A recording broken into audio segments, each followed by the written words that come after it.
हज तैं पर आई, आज हो गए हज तैं पर आई, तैं दुरिहा हो गए वो बेटी, तैं पहुना हो गए वो, तैं पहुना हो गए वो बेटी, तैं पहुना हो गए वो, तैं पहुना हो गए वो बेटी, तैं पहुना हो गए वो।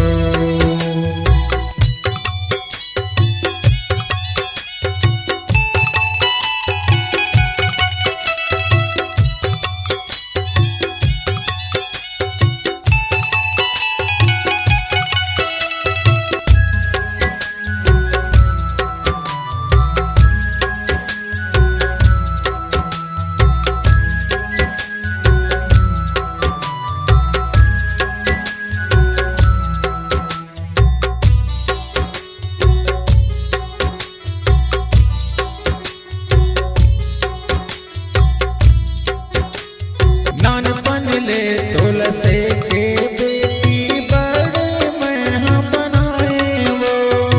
अंगरी धरा के अंगना गली माँ तोला मैं हर गाए वो, अंगरी धरा के अंगना गली माँ तोला मैं हर गाए वो, मोर घर माते जन्म लेके लाए मोर खुशहाली वो, आज तैं दुरिहा हो गए सुनना लगे फुलवारी वो,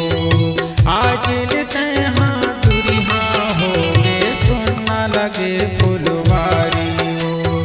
दुख की गठरी धरा के वो बेटी,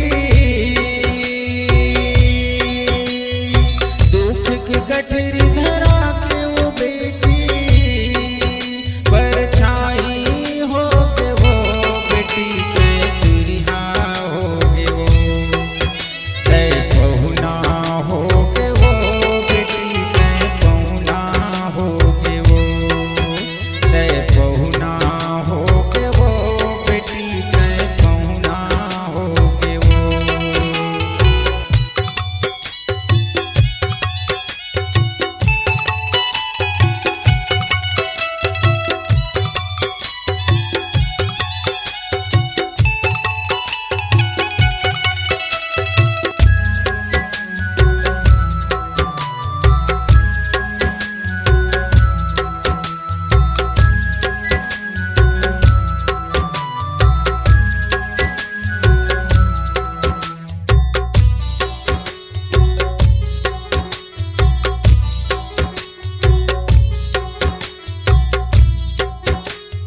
सास ससुर और ननद देवर की रिश्ता तैं निभावे वो, सुरताया ही मैके के बेटी आंसू झन गिरावे वो, सुरताया ही मैके के बेटी आंसू झन गिरावे वो, सती सवित्री कस तैं रही कुल के लाज बचावे वो,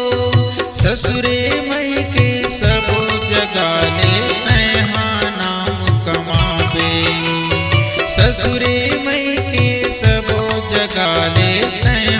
नाम कमावे, बीजापुरा के रस्तल बेटी, बीजापुरा के रस्तल बेटी, तैं गोरत रही वो बेटी, तैं दुरिहा हो गए वो, तैं पहुना हो गए वो बेटी, तैं पहुना हो गए वो, तैं पहुना हो गए वो बेटी, तैं पहुना हो गए वो, आज हो गए हज तैं